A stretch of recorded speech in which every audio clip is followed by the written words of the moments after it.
Hi, everybody. So, this week will be a little different than what we've been doing so far.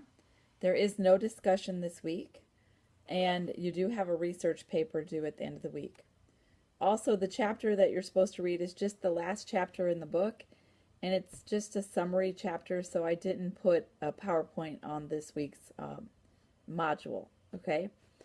So, I want to go over the criteria for the paper one more time. You are researching something about Mary. It can be about a Marian apparition, a Marian devotion, or a Marian doctrine. If you're writing about a Marian apparition, you can pick just one of them and focus on just one of them, or you can pick a couple of them. You could also do one on the Marian apparitions that haven't been approved yet, something like that.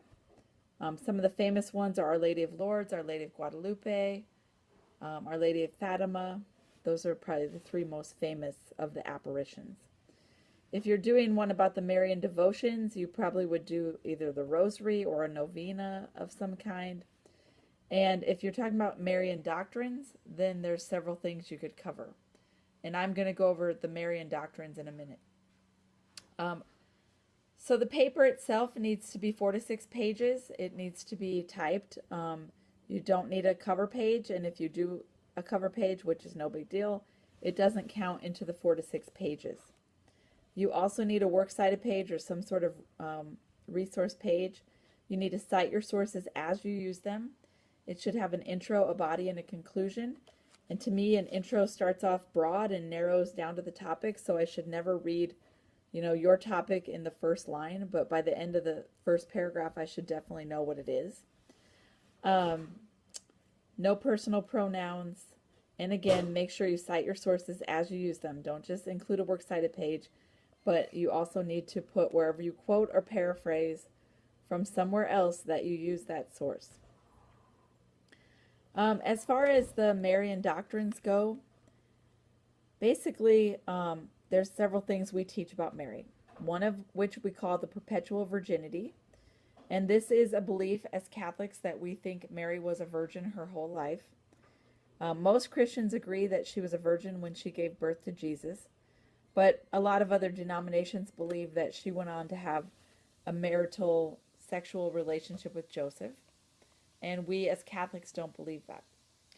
I know in the scriptures sometimes it refers to the brothers and sisters of Jesus, but we would explain that as the brothers and sisters being either people that Jesus was very close to, like a brother, or it could be cousins because the same word in Greek was used for brother and cousin. And the third theory is that Joseph was quite a bit older than Mary and that he had children with another wife before he married her. And we get that information from a piece of writing outside the Bible called the Proto-Evangelium of James, which is actually very authentic source. It just wasn't about Jesus, so it's not included. Another teaching about Mary is that she was immaculately conceived in her mother's womb. We call this the Immaculate Conception. And again, this means that she was conceived without sin when she was conceived in her mother Anna's womb. A lot of times people confuse that with when she became pregnant with Jesus, and that is not what the Immaculate Conception is referring to. Another teaching we have about her is that she was assumed body and soul into heaven, that at the end of her life, she and her body both went to heaven together. And, we don't know for sure if she had a natural death or if this happened before she actually died. But for the rest of us, it's just our soul that will go to heaven, and at a later time, we believe our bodies and souls will be reunited. But Mary, because she was without sin, went to heaven, body and soul, and we call that the Assumption. And those are the three main big teachings. Back to the apparitions of Mary, there's some common themes in Marian apparitions.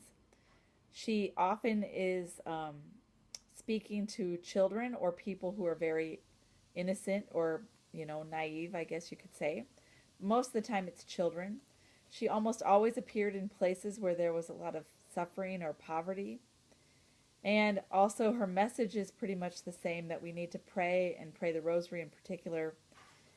Sometimes she talks about wearing a scapular, which is something people wear around their neck And the scapular, supposedly, if you die while you're wearing it, you go straight to heaven. Um, and again, a Marian apparition is when Mary appeared to people throughout history. These apparitions started as early as when she was still alive, and there's claims of apparitions in places like Medjugorje and here in the United States, and those have been fairly recent. There's actually an approved Marian apparition site in Green Bay, Wisconsin, but it's kind of unclear to me whether that's just approved by the diocese in Wisconsin or if the Vatican has approved that or not.